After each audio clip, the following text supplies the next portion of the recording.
afternoon, all.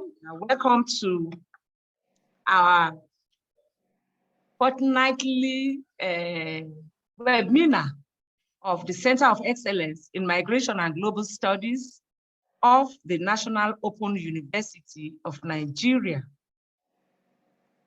For those of us who are new, our center was started with a seed fund from Fed Fund to address issues concerning migrations, research, and other activities concerning migration. In 2020, the center was established February 2020 by our immediate past Vice Chancellor of the National Open University of Nigeria, Professor Uba Abdallah Adamu. And since then, this center has been waxing stronger and stronger. And I won't want to waste most of your time. We are online, and we shall place our website. The link will be placed on the chat box.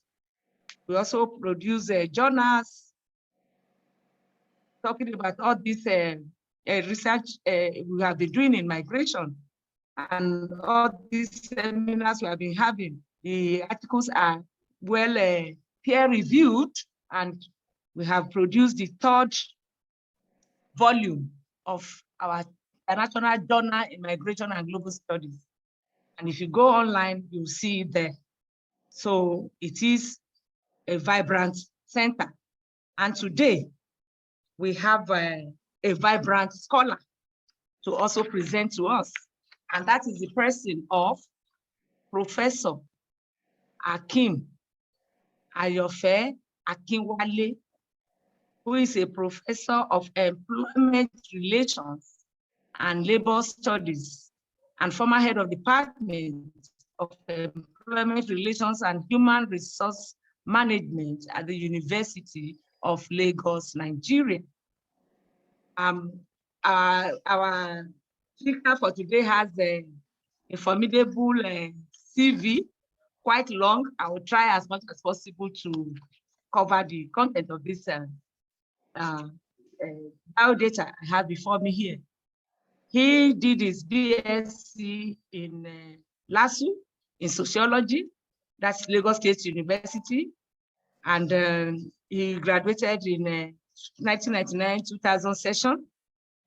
He earned his master and PhD degrees in industrial sociology from University of Ibadan in 2004 and 2009, respectively.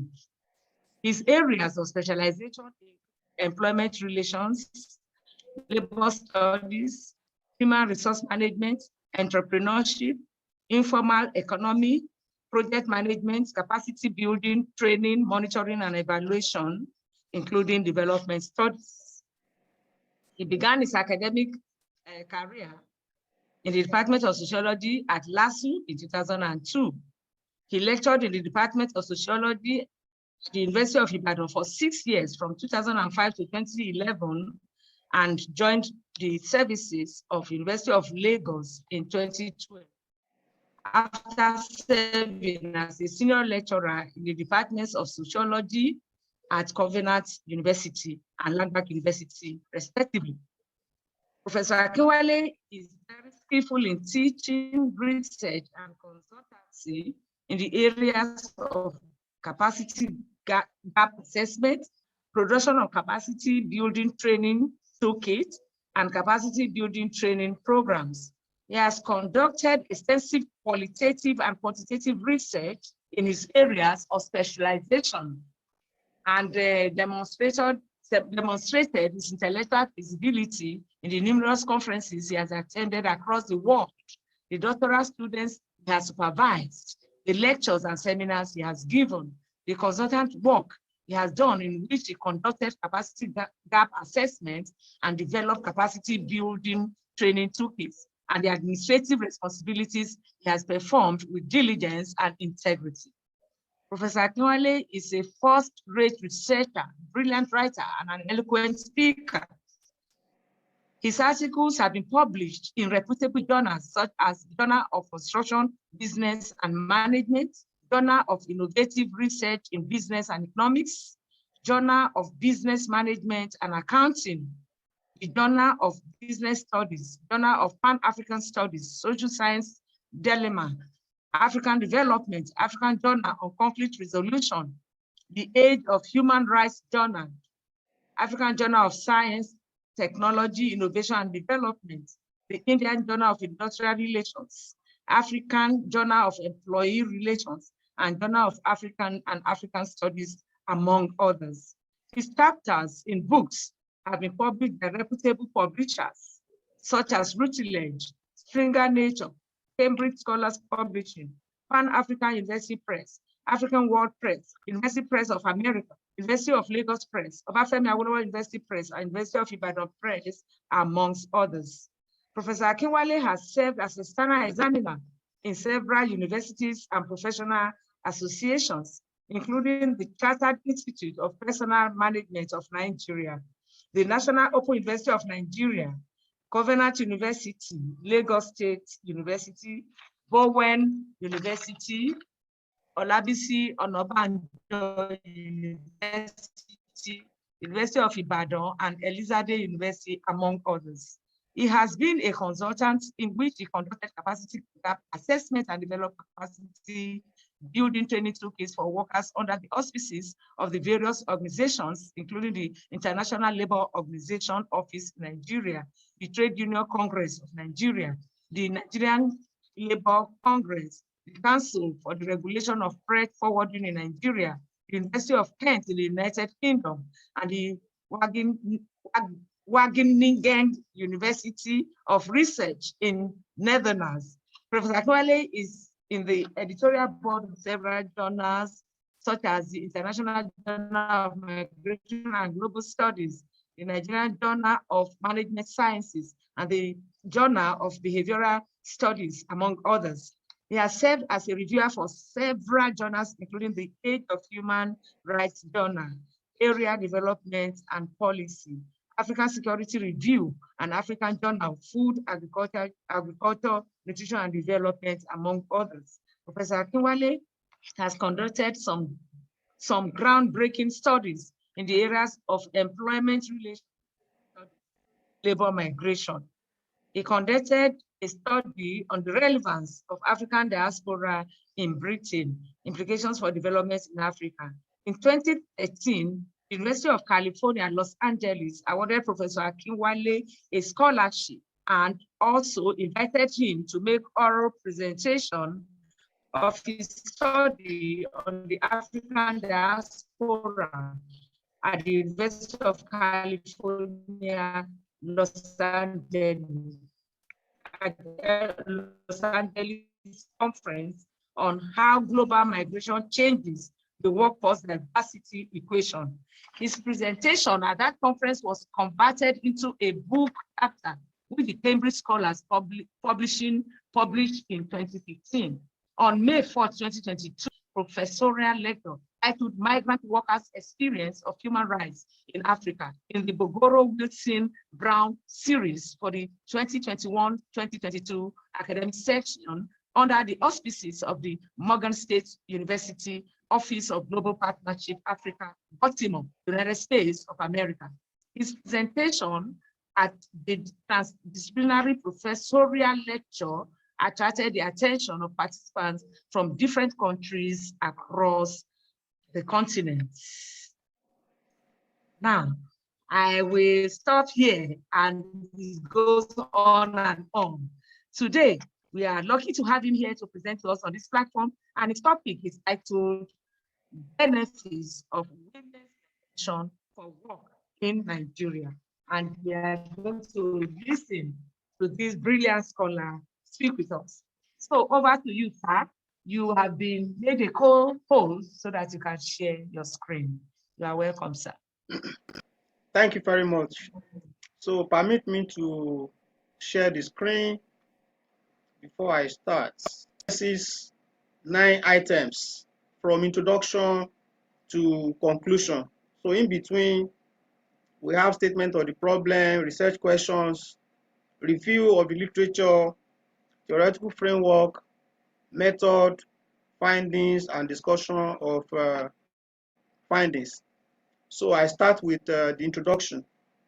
Migration is the movement of persons from one location to another within a country in the case of internal migration, and across international border in the case of international migration. And most studies largely focus on international migration, despite the fact that in literature, it has been clearly established that internal migration is quite more pervasive than the international migration. And a close observation of the incidence of migration in Africa in particular shows that migration is largely due to poor socioeconomic conditions such as low wages, high level of unemployment, rural underdevelopment, poverty, and lack of opportunity. Or in some other cases, migration could be due to insecurity associated with war, conflict, or violence, as the case may be.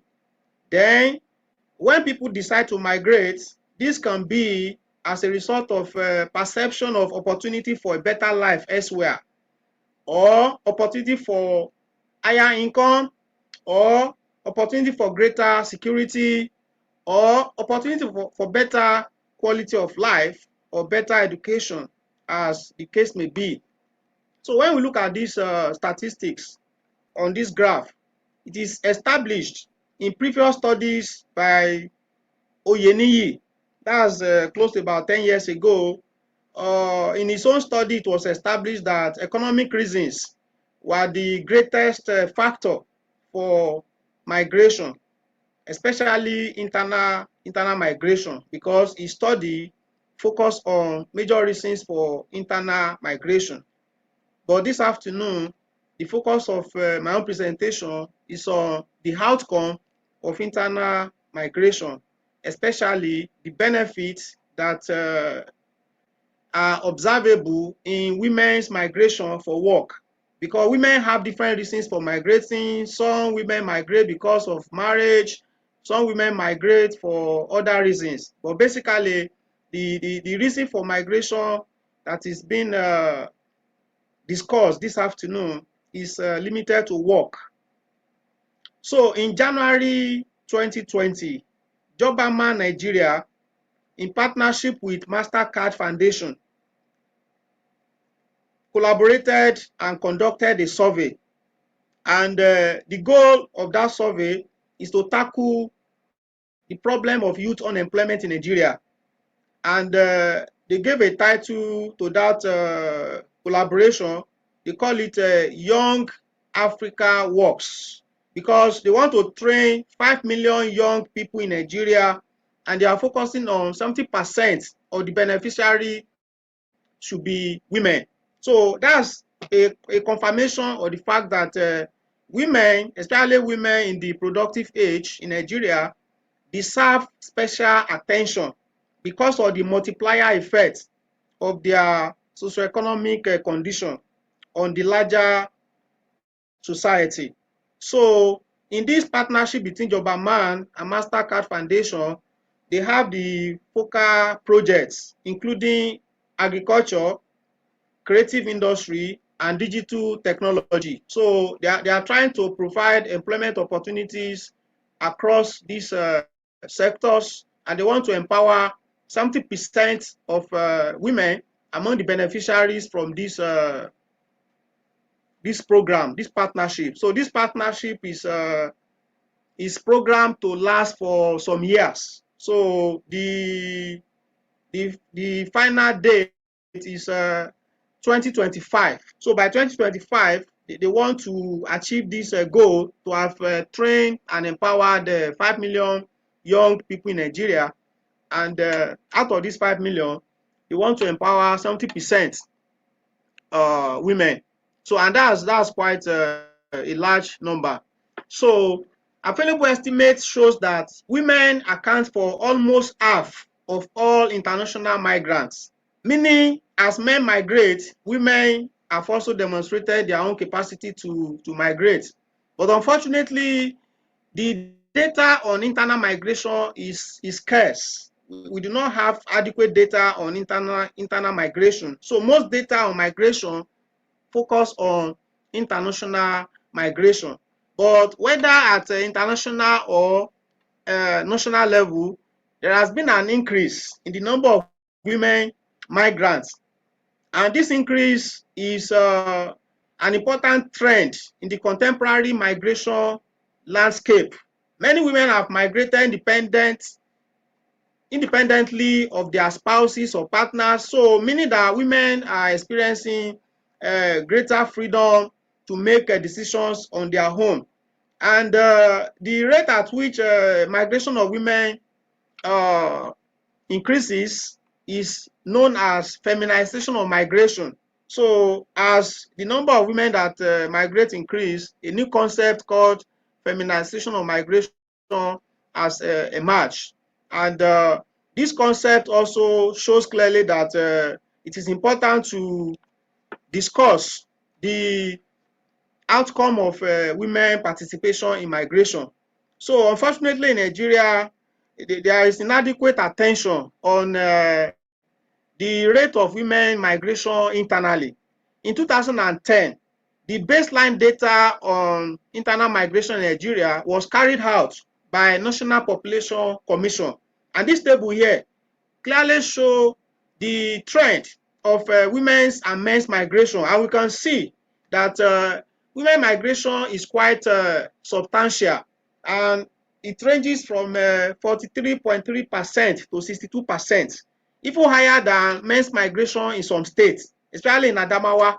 In Adamawa, as at that time, 38% of the migrants were men, while 62% of the internal migrants were women. And that's quite existing studies on migration largely focus on international migration and men's migration, despite the fact that women are greater migrants.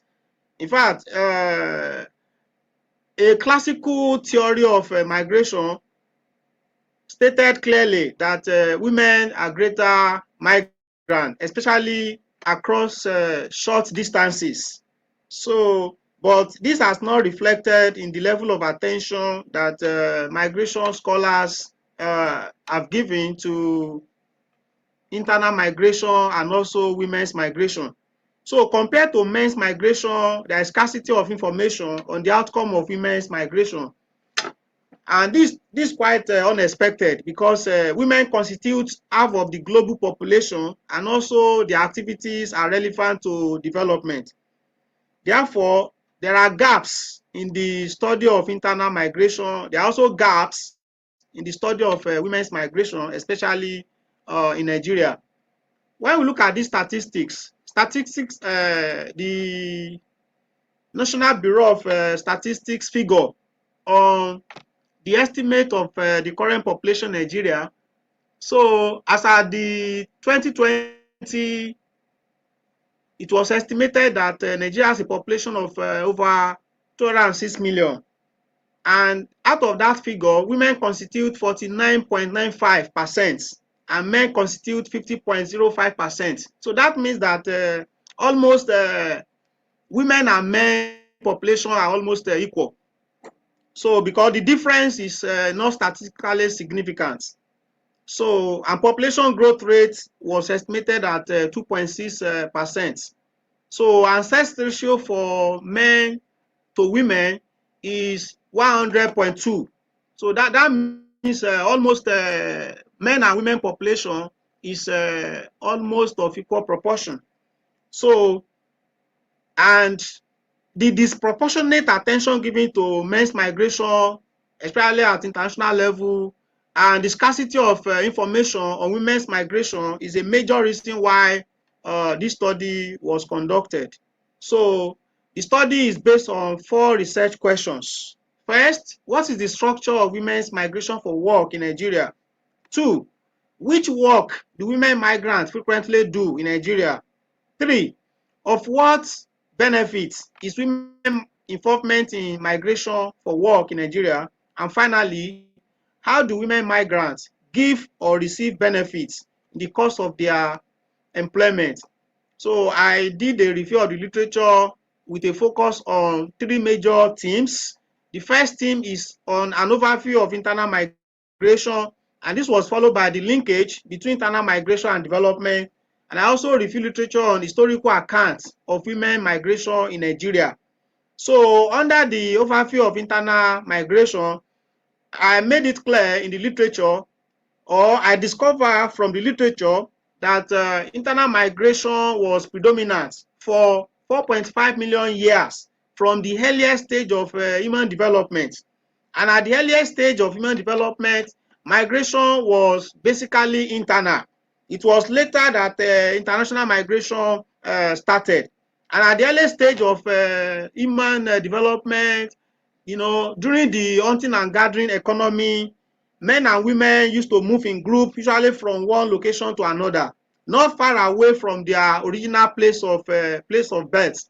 So, but later, as a result of industrial revolution, there were emergence of cities, emergence of industries, and that also contributed to the development of international migration, as people began to move far away from their place of birth in search of greener pasture, and also as a result of development of transport infrastructure and so on. So basically, it is well established in literature that internal migration was the foundation of migration, and internal migration has also become more pronounced and more prominent than international migration, meaning that more people are migrating internally than the number of people that migrate internationally.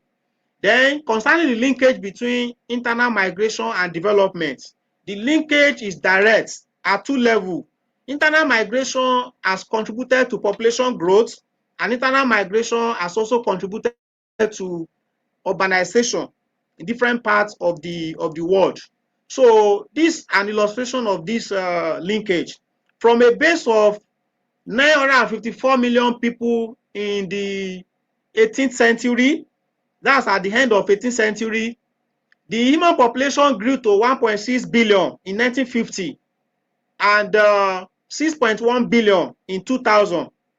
Even more remarkable has been the shift of the human population from rural to urban areas. So these statistics show a jump in the population of people from the end of 18th century to the 20th century. So we can see the rapid increase in population. So this rapid increase in population was partly as a result of increase in migration, especially rural urban migration. And it is important to also note that before the advent of the first industrial revolution, less than 5% of the population of any society in any part of the world live in city. Before the advent of industrial revolution, majority of the populations across the world were living in villages and rural areas. Though there were a few cases of pre-industrial cities in Egypt, in Thebes, in Mesopotamia, in Rome, in Babylon. Those were a few places that were cities before the advent of industrialization, which started in the second half of the 18th century in England and later began to diffuse to different parts of the world. So basically, development of infrastructure as a result of industrial revolution contributed to increase in the rate of migration, both from internal migration to international migration.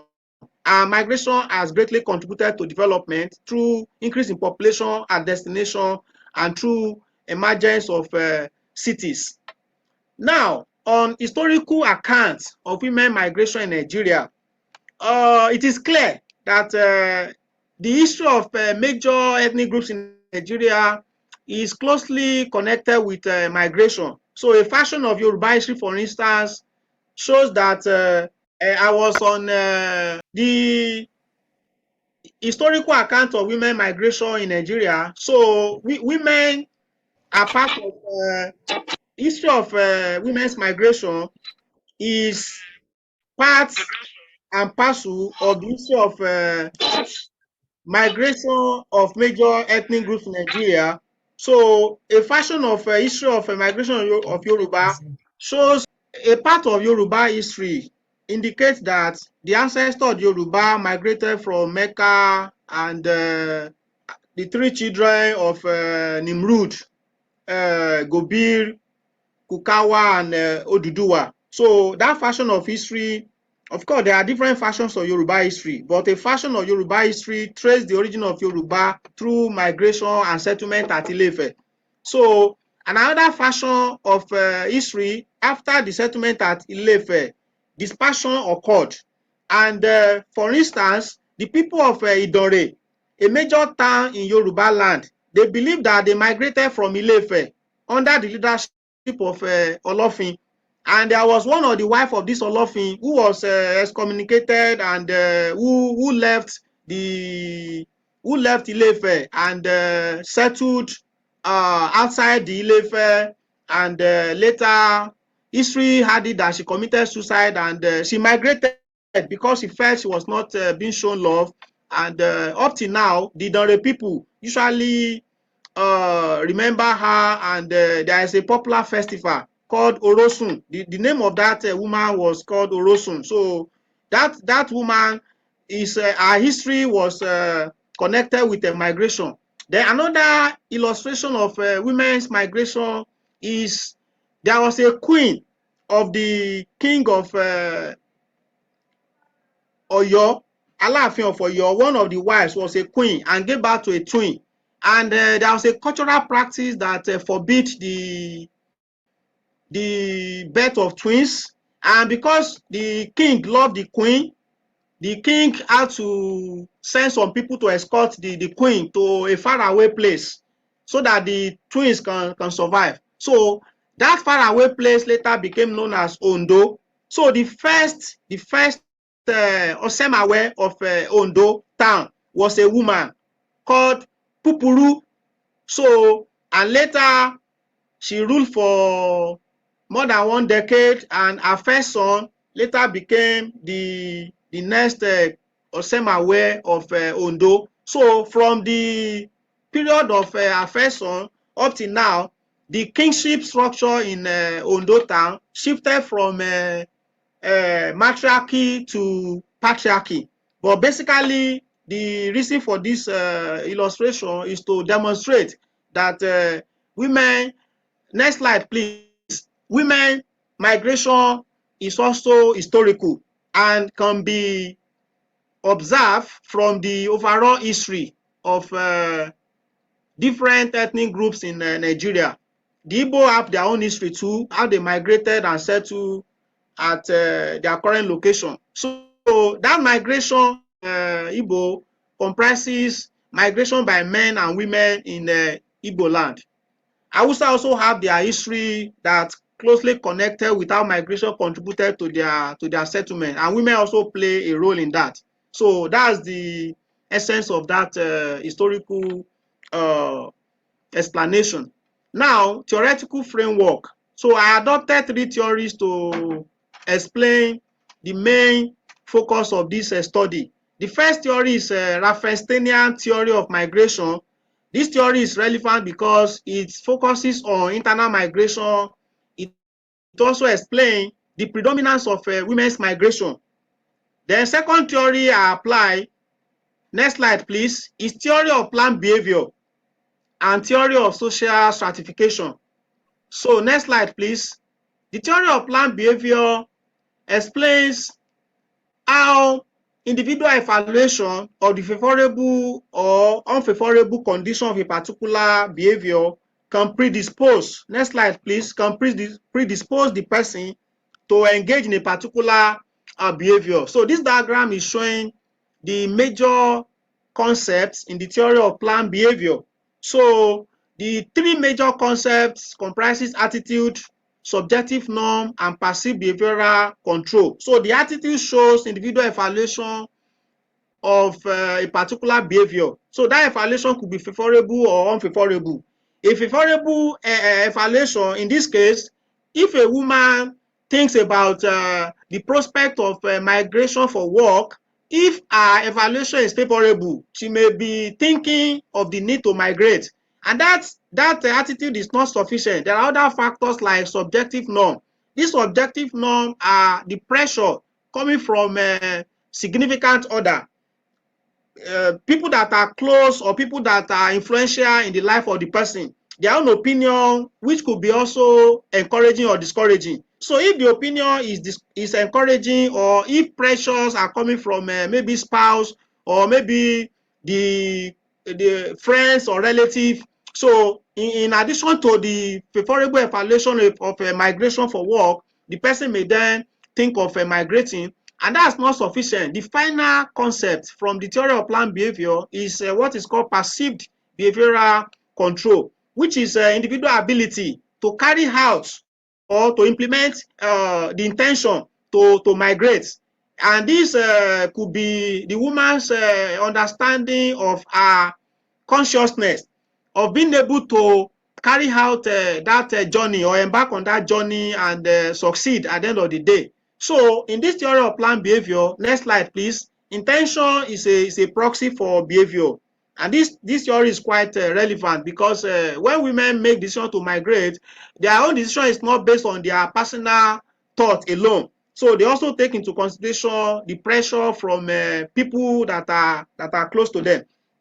Then the theory of social stratification is useful to explain the benefits that women can derive and the benefit that other people can derive from women's migration for work. So the main concept in the theory of social stratification is hierarchy of reward.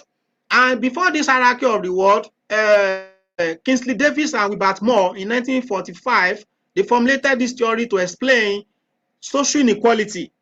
And their main argument is that societies all over the world have positions, because for society to survive, certain functions must be carried out. So those functions, they regarded those functions as a functional prerequisite, meaning that the necessary conditions that must be met for survival of members of society, and that certain individuals must carry out certain functions. And those functions that some functions are considered more important than some other functions, and the individuals needs to be motivated. So the issue of motivation is what led to the hierarchy of rewards, meaning that some positions are considered more important, and more important positions are attached or associated with higher reward. So society give higher reward for position they consider more important for survival of society. So from this theory, we can see clearly that when women migrate for work, the kind of work that they do attract different reward. Some work could be more rewarding than some other work, depending on the level of importance that society attach to certain work. So for instance, if a woman migrates and become a banker or become an engineer in oil and gas industry, the kind of reward such a woman will receive will be different from a woman who migrates to be a domestic help or house girl, because the way society has rated domestic service is rated lower than engineering responsibility in a multinational company, for instance. So hierarchy of reward is a function of the importance attached to a particular role or position that a woman may want to carry out. So that is how important this theory is.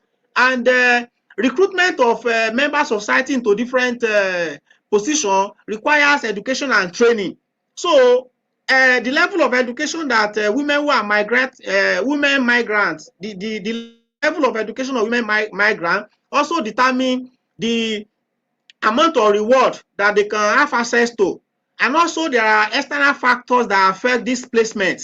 The external factor may include the size of society, interaction between one society and another society. So part of the external threat could be globalization, could be level of cultural development in the society, and so on and so forth. But society is emphasizing the importance of equal opportunities for members to aspire to greater positions by acquiring education and training so that they can exhibit skills and knowledge. And it is this skill and knowledge that are being rewarded.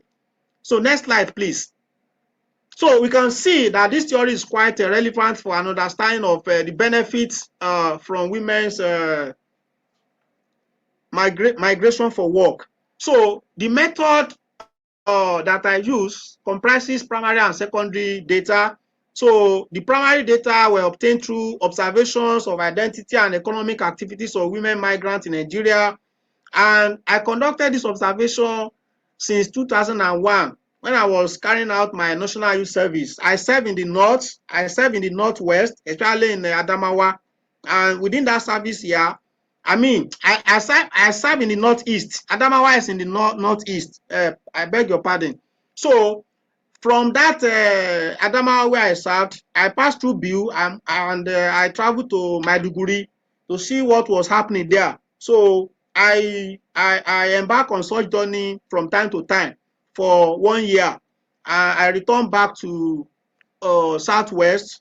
So and from time to time I travel to the south, Warri at some point Port Harcourt, at some point Edo, at some point back to southwest and different part of southwest. And I've lived in Lagos for more than 20 years. And I also live in Ogun State as well. So I've carried out observations in major markets, rural areas, urban areas. In addition to this, secondary data were derived from a systematic review of relevant literature, especially literature on women's migration for work in Nigeria. Next slide, please. So the method basically is a combination of data from observation and also data from the literature. Next slide, please. So here are the main findings. And the main findings are based on each research question.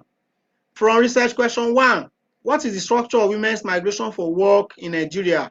So I identify 5 structures. So when women migrate for work, it's either they are working from one rural area to another rural area. That's one pattern. So, and this pattern can be observed among farmers. A lot of women, back please, I'm still discussing the slide 19, please. Rural migration can be observed among farmers. So some women farmers have migrated from one rural area to another rural area. So I will continue discussing until the slide is back. So the second structure of that migration is rural-urban migration. So some women have migrated from a rural area. Women in that category include domestic servants. So a lot of women are recruited as house helps or house girl or housemaid, as the case may be.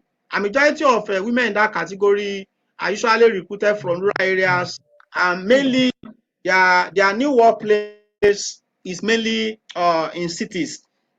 Then the third aspect of the structure is urban migration. An example of this can be found in the migration of fresh graduates from universities and polytechnic, especially those women that participate in the national youth service. So mainly higher education in Nigeria or higher institutions are located in cities, and the policy of the National Youth Service Corps mandates every graduate who is below 30 years to embark on 1 year of compulsory service. So in that way, that's a form of internal migration as well. And all the female graduates of polytechnic and university that participate in such policy, NYC policy, they migrate from urban area to urban area in the first instance before they are now posted to, possibly some are posted to rural area, and while some are still posted to urban area. So that practice produces 2 patterns: urban migration and urban rural migration. Because after the orientation camp are usually located in cities, and after the orientation camp, these fresh graduates are now posted to various places of primary assignments, including in rural areas, and some may be, fortunate to be in cities. So that's the third pattern.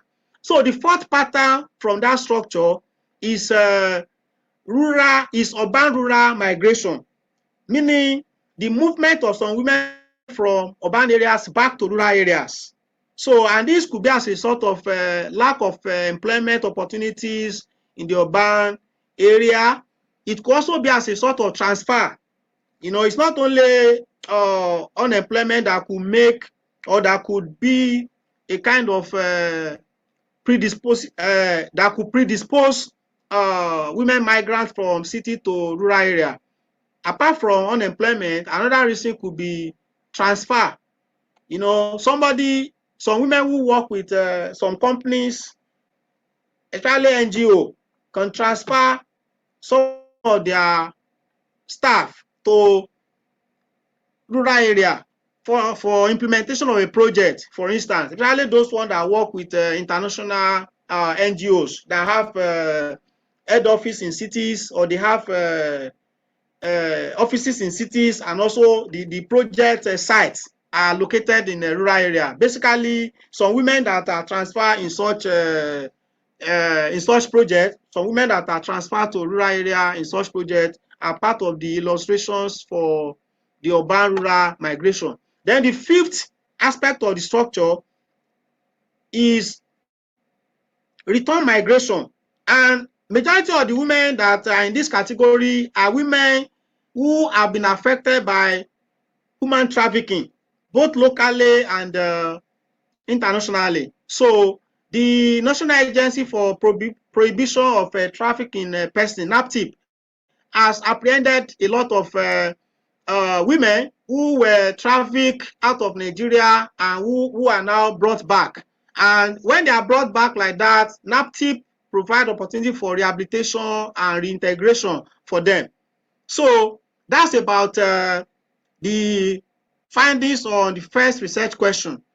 Then the second research, so the findings on second research question, which is on which work which men do migrant women frequently do in Nigeria.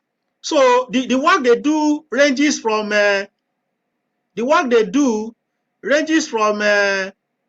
self-employment to wage employment. Okay. So the women migrants are predominantly in the informal economy.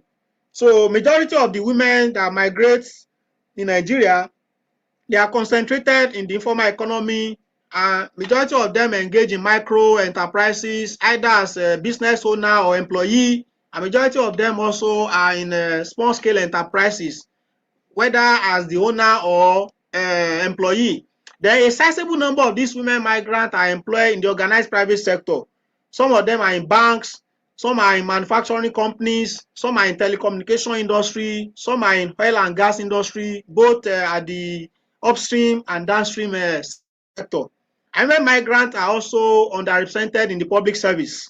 So public service, some of these women, you know, work in the public service, but like I said earlier, from the theory of social stratification. So the level of education, skill, and knowledge determine opportunities available to these women. It is not even all women that have high level of education or high level of skill that are able to get gainful employment in the public service. So findings on the third research question that focuses on benefits. So the benefits that women derive from work are quite numerous, and it's not only women that derive benefit from their work.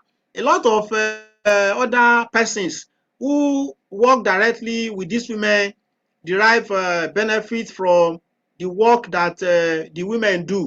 So in this work they do, the main concern is the fact that women produce a lot of benefits, but they experience a lot of frustration in the course of making this benefit available to both themselves and others.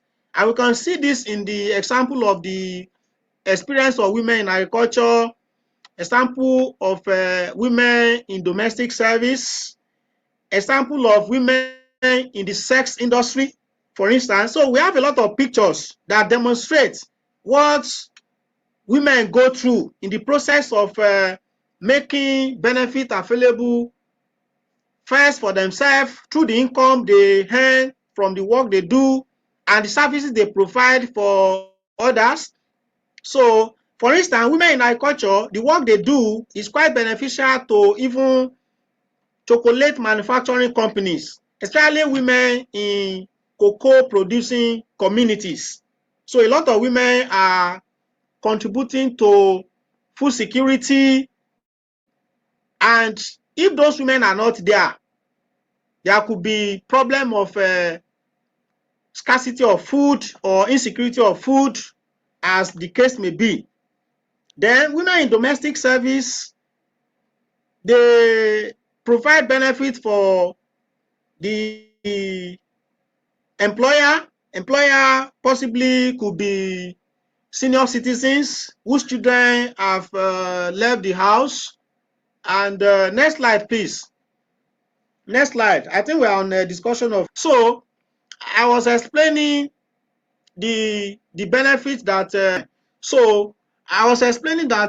The benefit that exists in the cost of women migration for work are quite numerous.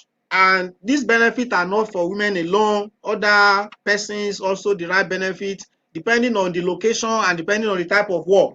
So different benefits exist in different work situations. And now, concerning the discussion of findings. So the findings on the structure of women migration for work in Nigeria are consistent with available evidence in the literature. For instance, in 1993, there was a nationally representative migration and urbanization survey of Nigeria.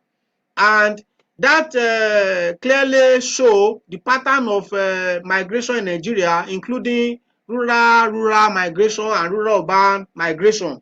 And it was clearly stated that Hausa, Fulani, and Yoruba, they are predominantly rural migrants in Nigeria, and the Igbos and Yoruba, Isoko, Edo, are predominantly rural-urban migrants. And Christians are significantly more mobile than Muslims, while the highly educated are most likely to choose an urban destination, and a significant proportion migrate to other rural areas.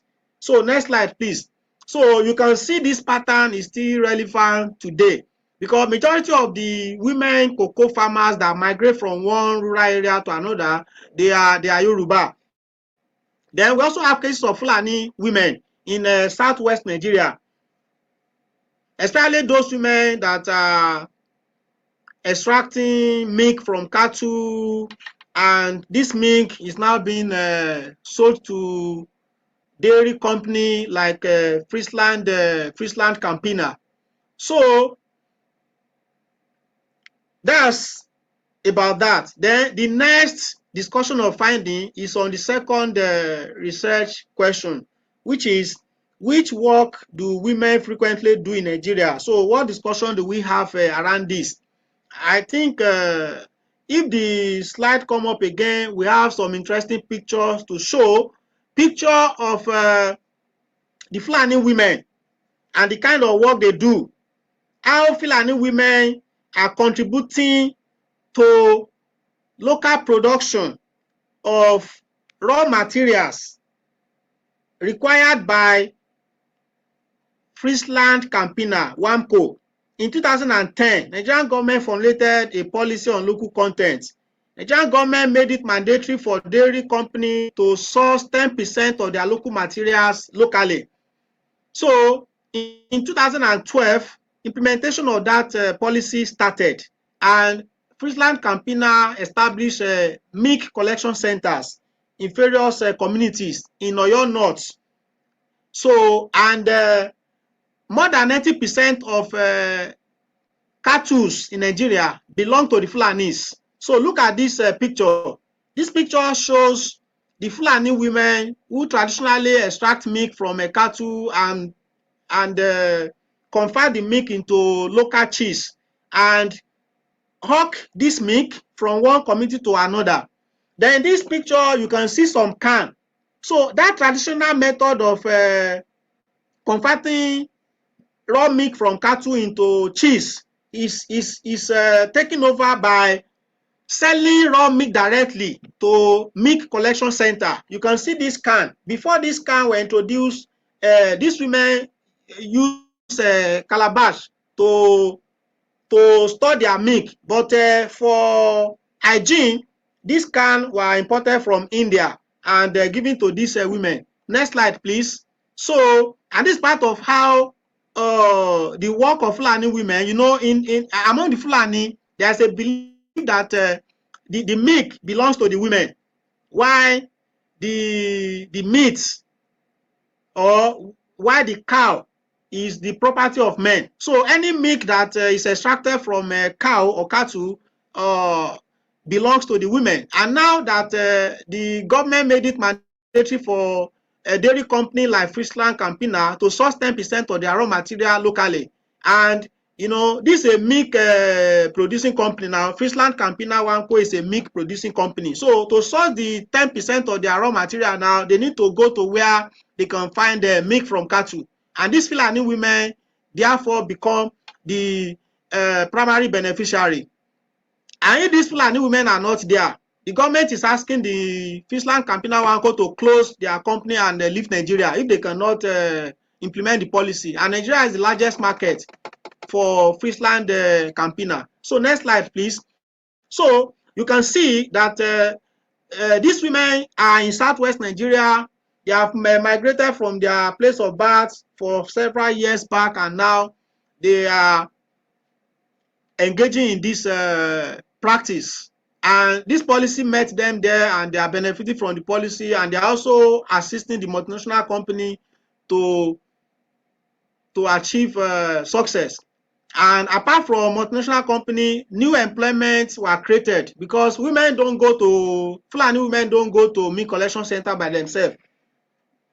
So they employ transporters. Transporters are agents. These agents carry the milk and they take the milk to the milk collection center.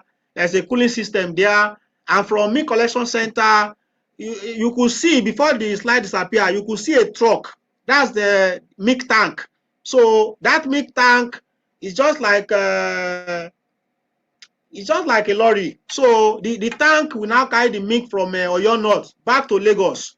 The headquarters of WAMCO in Nigeria is in Ogba, Ikeja, Lagos. So, but you know, there are no, these Fulani women are not really based in Lagos. So the nearest location where these Fulani women can be found in large quantity was Oyo North. So for the past 10 years now, that program was being implemented, and the model, the business model that the company is using has been replicated, not only in Oyo State, but also in Ogun State, in Kwara State, and in Niger State. But because of the threat to security of life and property as a sort of banditry, kidnapping, and Boko Haram insurgency, so something like this that was established in Niger State has been put on hold because of threat to security of life and property. But this milk collection center, through which Fulani women are major supplier of raw milk. So all those milk you see in the can come from Fulani women.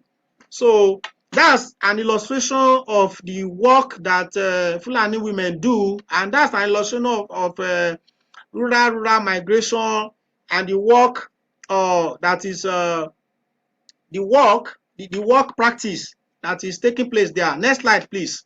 So this is an illustration from Fulani women. So we can see also illustration of rural migration and the benefit of work can be observed in the activities of women in agriculture, especially women in cocoa producing communities. There are about 40 cocoa producing states in Nigeria.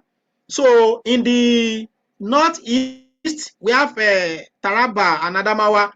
So I have movement of women along that corridor. Then in the north central, we have cocoa production taking place in Kogi and Kwara states in the north central. Then in the southwest here, almost all the states except Lagos produce cocoa in the southwest. We have cocoa production going on in Oyo State, Ogun State, Ondo State, Ekiti State, and so on. Then in the south, we have cocoa production going on in Akwa Ibom, Cross River State, and Edo State. In the southeast, cocoa production is taking place in Abia State. So altogether, we have 14 cocoa producing states in Nigeria. Look at these women. These women are already harvesting cocoa, and you have a lot of women like this. If you visit these 14 states where cocoa is being produced in Nigeria, women are major stakeholders. Some women own their own farm. They also participate as laborers, and without these women, cocoa production can be grounded. There will be a serious problem. And currently, Nigeria is the fourth largest cocoa producing country in the world after Cote d'Ivoire, Ghana, and Indonesia. Nigeria used to be #1 in the 1960s and 1970s, but because of over concentration on crude oil, agriculture has been neglected, and other countries have taken over, have overtaken Nigeria. But Nigeria is still, those pictures you saw a picture of a policewoman. So that's an illustration of how women's migration for work also show that some of these women is not just about agriculture or milk production alone. So some of these women are also involved in armed forces, security organizations. You know, some of these women are in the police force, some of them are in immigration, some of them are in custom, especially among those graduates. You know, after their youth service, they may decide to join any military or paramilitary organization. So some of them are into legal profession. You saw a picture of a woman lawyer. As of 2012, she was the only lawyer in Ondo State. So from her name, you can see that she's not a Yoruba person. So these are illustration of women in domestic service, and agents are usually involved, and women that have been recruited to work as house help or domestic servant. Online platform is now being used, so the practice is quite endemic, and it's even difficult for government to put a stop to it, because this is what happens in private homes, and these domestic servants can even be recruited through online platform created by, for instance, Gigi. So next slide, please. And when you look at the amount of money they give them, it's quite relatively relatively low, usually below the minimum wage in many cases. And these agents collect the money. The money does not go to the domestic servant directly. So the agents collect the money and take their own commission, which ranges from 15 to 20%, before sending the remaining part of the money to either the parent or guardian or relative of this domestic servant. So NAPTIP apprehended some traffickers of children, because children below age of 12 are not supposed to participate in domestic service, because there is a law that regulates the age of entry into employment. And we even have Child Rights Act in Nigeria, which stipulate that a child must not be exposed to work if that child is below certain age. So, and the NAPTIP made it clear that any child below 12 years should not engage in domestic service. So if NAPTIP see any case of involvement of children, they usually apprehend.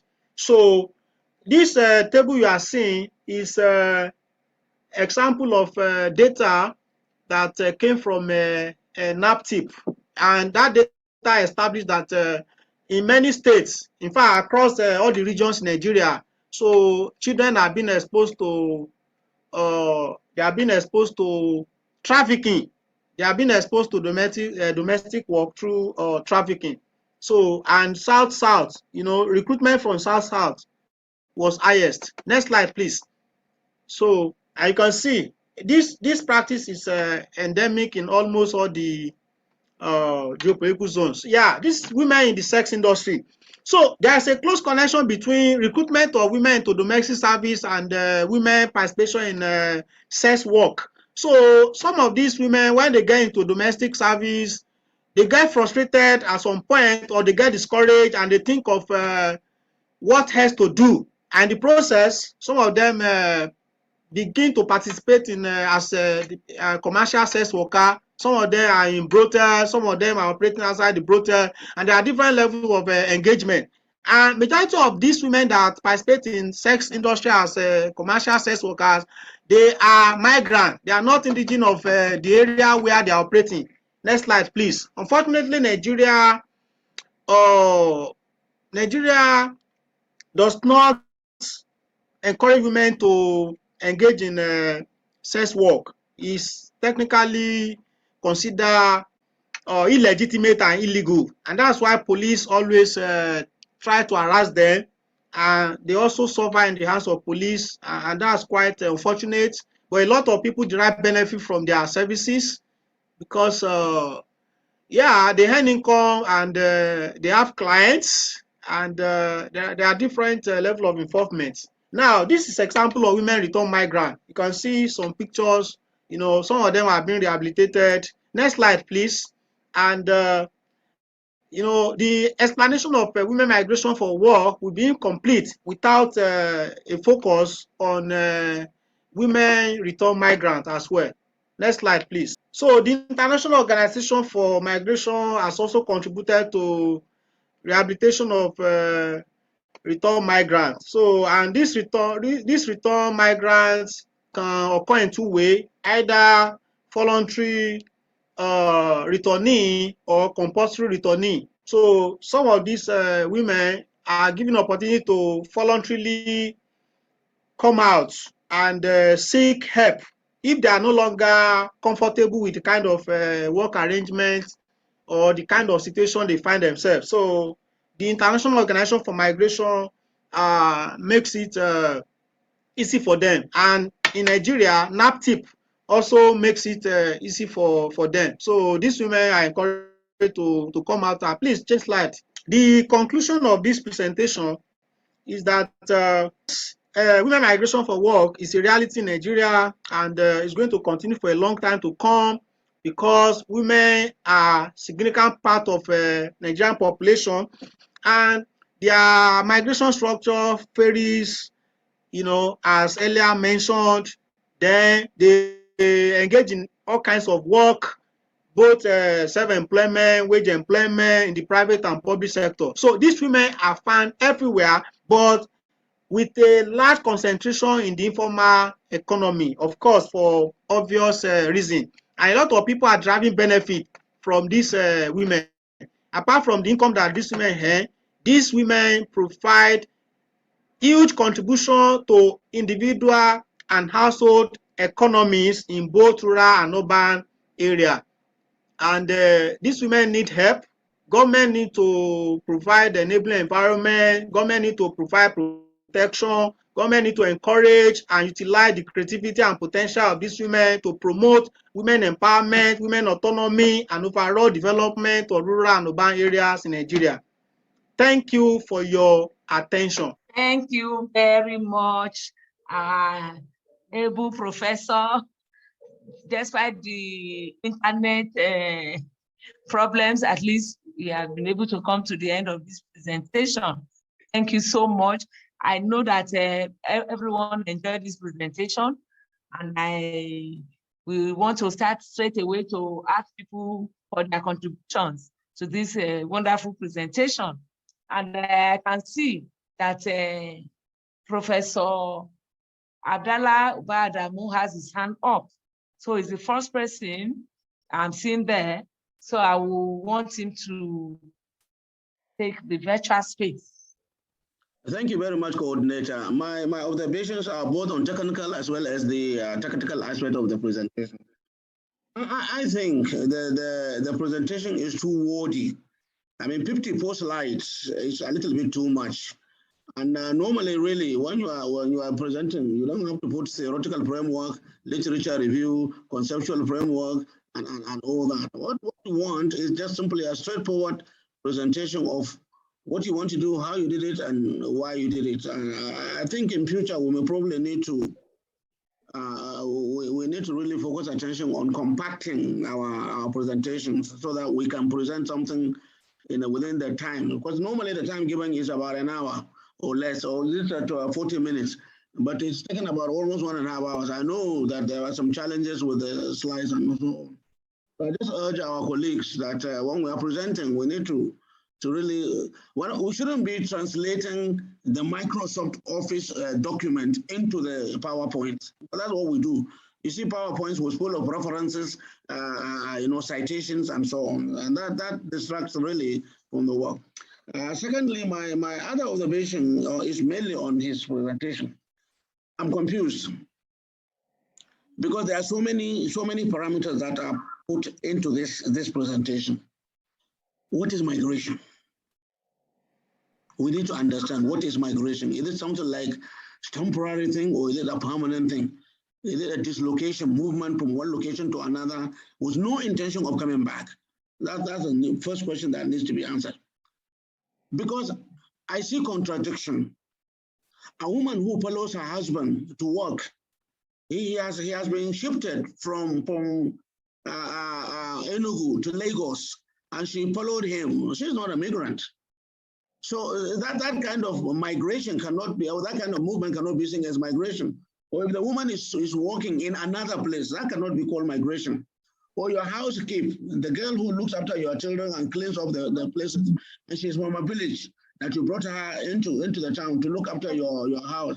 I really don't think she can be called a migrant, because after some time, after some period, she goes back to wherever she comes from. So she comes there, she's a labor migrant because she's there only for labor. But we're talking about migration as a permanent sociological displacement where people move from one location to another and create a new society, new engagement with the society that they find themselves in. So I think there's a need for him to distinguish between migration for marriage, migration for job, and the migration as a dependent. Because marriage, I mean, when a woman follows her husband, or she goes a job somewhere, or she goes to another place to work as a casual labor, and very much that could be called migration, because eventually she goes back and she keeps moving wherever her husband goes. But I can understand women running away from wars, from famine, and things like that as migration, because there was a push-pull factor. The push-pull factor was that something forces them to move away. So they run away to another place that is safer, with or without their husband. In some cases, husbands have been killed. They are the only ones that survive. But my argument is that women who got a job somewhere and women who follow their husbands, I doubt if we can put them under the category of migrants. But that's not my area; it's your area. So I'll be very happy to be enlightened. Thank you very much. Thank you very much, sir. I just want to quickly say, professorial presentation is for 1 hour. I was having that in mind. So the extra minute we had on top was mainly due to technical.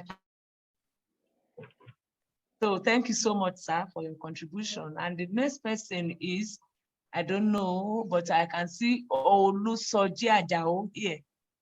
Professor, I'm sorry if I did not address you properly. All right, thank you very much. I'm not a professor yet, I'm a scholar, I'm a researcher. Thank you. Can I continue? Yes. Yes, all right. You can continue. All right, thank you very much. I think despite the challenges, we have a scintillating presentation and very insightful. Thank you so much, Professor Akim. Now, you mentioned 2 points which I want to corroborate. You mentioned that there is more of internal migration than international migration in Nigeria. Some days ago, the director of the NAPTIP made a very revealing declaration saying that in Nigeria, there is more of internal sex trafficking than international sex trafficking. Like people moving, and that's your presentation has actually confirmed that or validated that position, because everybody thinks that, okay, Nigerian girls, they take them overseas for sexual exploitation and all that. Now, that's one which I picked from this presentation. Is a very insightful one. Now, my question is this. We know that in Nigerian society, some girls, they are into what they call hookup. Now, hookup is a term which is similar to Yahoo, a kind of a social menace. You see a beautiful girl, she's not in school. Okay, she could be in campus. We call it. I cannot call it campus prostitution. I cannot call it aristo. But there's the word is hookup. and they call it hookup culture, in which a girl, like, okay, well, I need to work, I need to feed myself in school to survive or something like that, maybe out of school. How do you call hookup? Are they sex workers or not? Then is sex working too? Is it a job? Like, okay, people move from particular locations. Like in Lagos, now I live in Lagos. We knew some girls come from Calabar. I don't want to mention location anyway, from different parts of Nigeria, come to Lagos for sexual sex work anyway. So I want to say, number one, sex work, is it a kind of job? Like people can move from one place to another. Say, okay, I'm going for the purpose of this work. Then again, how do you call about hookup? How do you classify hookup? Is hookup a form of self-employment for Nigerian young girls, 18, 20, and all that? Is it? I want to look at academic or conceptualization of that hookup, and we're looking at that sex work. I mean, kind of a conceptual boundaries between the two concepts. Thank you so much.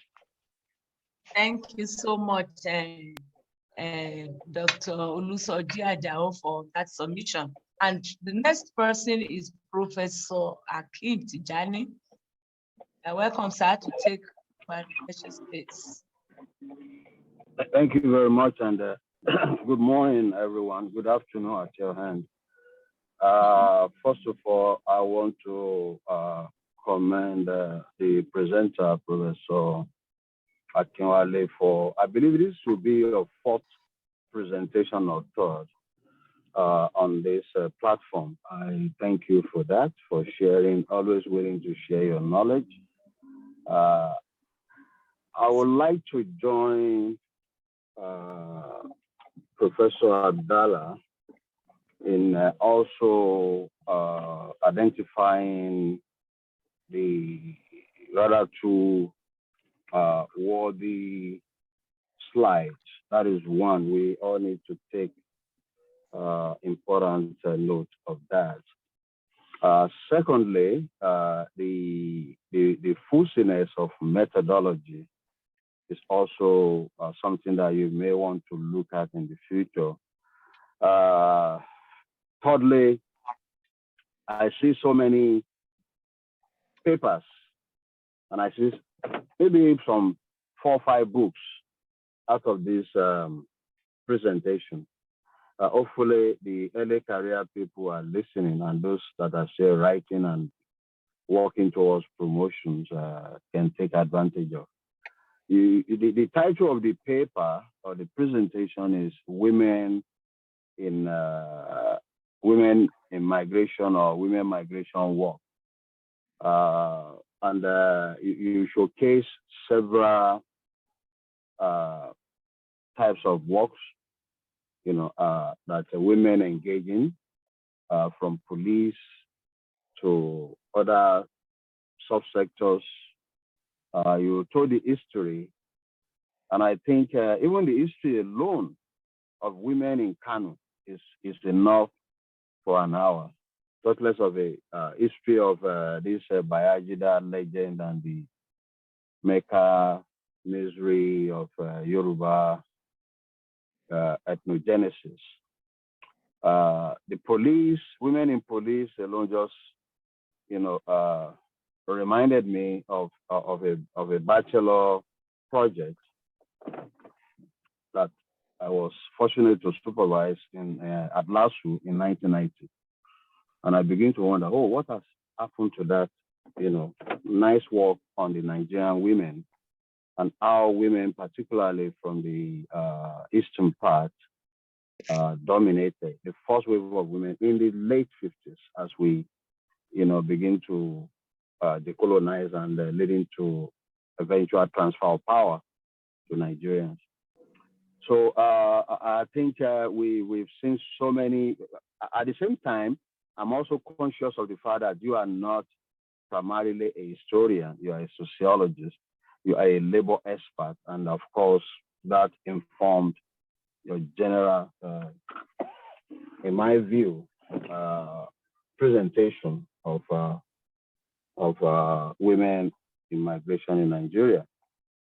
But the last thing that I want to mention is the fact that commending your audacity to always be there. I was shocked to see the participants so low. I saw some of your colleagues at Unilag of course, a few, very, very few members of LSA. You are the vice president of Lagos Studies Association, a vibrant, full of youth, early scholars. And I know that we just finished a conference. And I know that even your president is not here. And please take that home. It is just not right. You can't be presenting and we have 22. Out of the 22, we have 6 from the Center of Excellence and Migration. And then we have people from, Denesi is your colleague in Unila. I don't know about the other 2, 3 doctors. But again, the participation is just not, I mean, people are on strike in Nigeria. So that's enough for them to be here. If you could muster over 600 at the recently concluded LSA, both hybrid and hybrid format, why are we having 22, 18, 15? I'm not happy about that. And as a board member of LSA, you can tell the president and others, I don't shy away from, making my points, my feelings known. Thank you very much. Thank you, Prof, for that explanation. The next person is it Professor or Dr. Olawale Onode? Over to you, sir. Thank you very much, ma'am, for having me. I want to commend the presenter of Professor Akinwale. It was a very interesting and well-stimulating presentation in spite of the challenges. I quite agree with some of his submission, particularly as far as the issue of internal migration is concerned, the lack of data and what have you. Just 2 things that I observed to address the first comment. I think the scope of the study seems too wide. Maybe Prof may like to define the scope.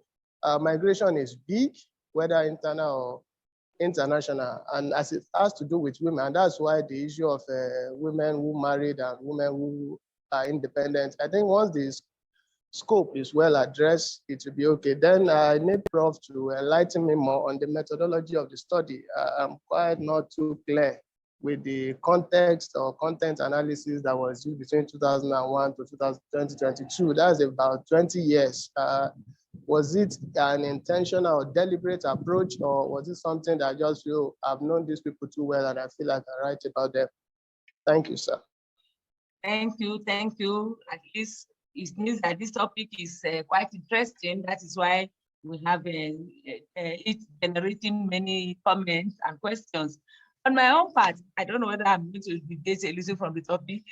These commercial sex workers that Prof talked about here and showing us on the slide, I keep wondering, is there anyone about men?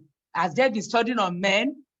Because these commercial sex workers are in business because they have patronage. I'm sorry, that's just another point entirely. They have patronage, and so who observes these men that come in? I don't know whether there's any record on that, or it's a study yet to be carried out in Nigeria. Thank you. So I will now give you the time to respond to these comments, and maybe there will be more questions and answers. Thank you. Over to you, Professor. Sorry, Director. Yes. Sorry, Director. Okay. I'm actually driving, and okay. I forgot something that is crucial to the sex workers. Again, let me mention for those still looking towards writing a paper, the study of Worotaiwo in Lagos is an area, I don't know whether the sociologists have done so much, but I remember a paper a long time ago, and I can't, really place it. Again, it must have been in Lasu. Worotaiwo was a hub for prostitution. Migrants particularly from, Calabar, Rivers, from the east. I cannot remember any Hausa. So in the evening, as a young boy or girl, we're moving from the other side of Tunumbu, the Central Bank area, to the other side, which is the Tafaji and what have you. We prefer to go through that Worotaiwo because you will see all of them standing. And these are permanent. They are permanent migrants to survive in Lagos. is another area. Maybe Prof will shed light. Maybe there has been some sociological work on this particular group of people, that there was indeed a phenomenon as a result of the urbanization that was going on in post-colonial Lagos. Thank you. Okay, thank you, sir. So the presenter can now address the issues raised. Thank you, sir. Yeah. Thank you very much to Professor Abdallah Adamu and Professor Tijani for your suggestions. And I thank all the participants for their questions and comments. So from Professor Abdallah's comments, I have one question. What is migration? Is it permanent? Basically, sir, migration is movement, though we can have different definitions from different authors. But I don't think anybody would disagree with the fact that migration is movement of persons from one location to another. And sir, I think you tend to think that migration should be permanent movement or relocation. Maybe that's in line with a particular definition. But no definition is absolute, really. And what is clear in federal definition is that migration could be temporary or permanent. So if a wife follows husband from one village in Ijebu Ode to one village in Edo, it's not only husband that is migrating, wife is also migrating. Even if the decision to migrate is not that of the wife, but that of the husband. But the fact that the woman too is changing her place of birth to a new environment qualifies her as a migrant, sir. So by the logic of migration, which is movement from point A to point B, usually movement away from place of birth to a new place. So once that person gets to a new locality, whether for a temporary stay or for permanent stay, migration has taken place. And this assumption or this clarification can be traced back to 1885 when E.G. Raffenstein, a German demographer who pioneered major studies in migration. He was one that came up with that theory. That's what is called the Raffenstein laws of migration. So this is clear from that angle. And the assumptions of 1885, some of them are still relevant till today, especially in the area of what constitutes migration and what does not constitute migration. So, sir, that's my response to that. And I've noted your advice on slide for the future, that 54 slides are too many and so on and so forth. I have noted that. So for the future, possibly I will work on fewer slides. Then Mr. Olusoja Ajao, thank you for your comments and reference you made to the recent statement by the Director General of NAPTIP. So then you're asking a question, are hookup sex workers? Yes, the answer is yes. There are different categories of sex workers. So, you know, anything that has to do with issue of romance, eroticism, and exchange of feelings from two adult persons. And if such exchange include exchange of materials, including money and other material. So if there's an exchange relationship between two adults, either of same sex or opposite sex, because you have sex work including homosexuals, you have sex work including lesbian, gays, or heterosexual sex workers. So it doesn't have to be male, female alone. It could be male, male, female, female, or male, female, as the case may be. So if in the process of hooking up, there's exchange of emotions, and also exchange of reward. So sex work exists. Then is sex work a work? Yes, for some people who practice it, sex work is a work because it has its own productive time. They dissipate energy and they, it's an activity, and from that activity, there's a purpose which may include survivor or getting rewarded. If an employee goes to work, he or she provides services for which he or she is paid. So, and so from that perspective, yes, hookup is sex work, and sex work is work. And this work is legitimate in some countries like Germany, Sweden, France. Yeah, so these people that engage in this practice are recognized, and they have a station, and they are protected by law. But in Nigeria, the sex workers in Nigeria are still having problem with the police, because the police keep telling them that it's criminal, that the criminal code of Nigeria does not permit sex work. And that explains why police engage in raiding of brothels, raiding of clubs from time to time. I mean, raiding of these locations. But sometimes when these police go to raid, it's because these police are also looking for something, not because they genuinely want to police the sex work.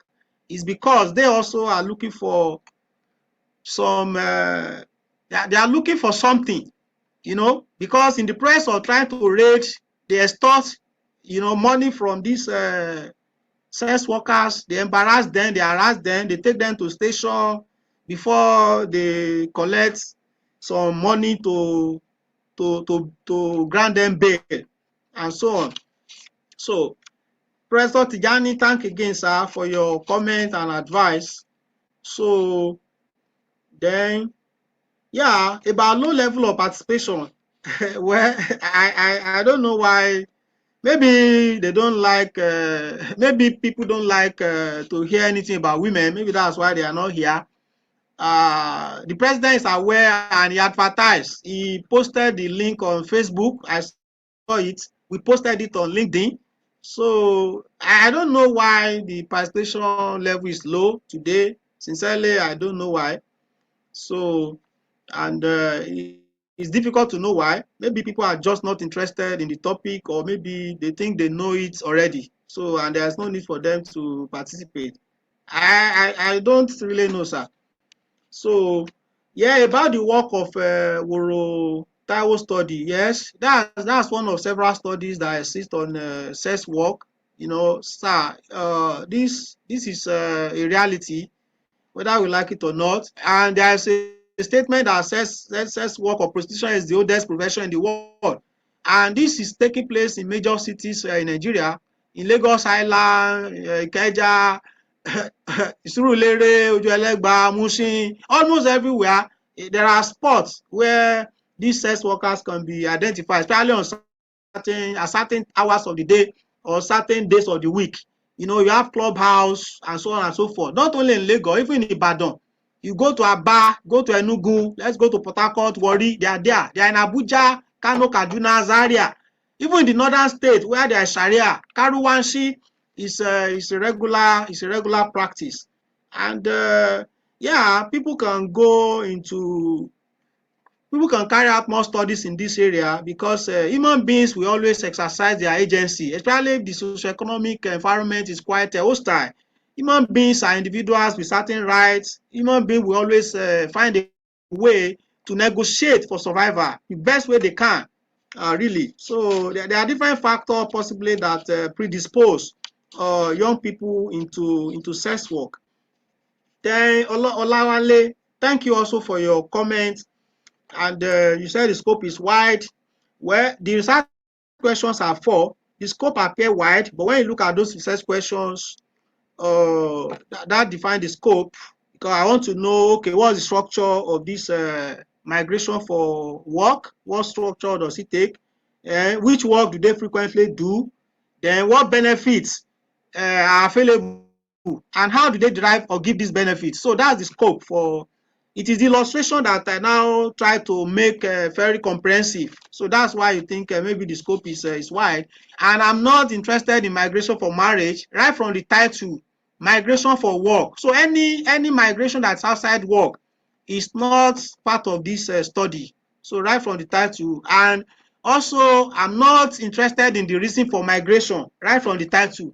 The benefits, you know, and when you work, benefit could be monetary or non-monetary, basically. So right from the title, it's clear that the focus of the studies on, you know, the outcome of migration, especially the benefits, whether monetary or non-monetary, and who is benefiting, women and others. So that defines the scope. Then you ask question about methodology. And you were saying this observation has taken place for 20 years. Yes. So I've been observing this trend over time. So it is deliberate. There are so many things that I'm interested in. And before I now begin to launch an interest, I must have studied a particular reality for a long time to be able to say, okay, now I want to make a statement on it. So this statement I'm making today is a product of 20 years of observation from time to time. So it's part of issues I'm interested in. You know, right from university, I did a course on women in society. And from that course, in year 3, I've always been interested in learning about women and what they do. So it is deliberate that I needed to have enough data before writing on it. So, and I, you know, no work is perfect. So I will still continue to observe the trend, and I will still continue to monitor what is going on with women, because women make a lot of women contribute a lot to development. And if women are not if women do not get attention, the goal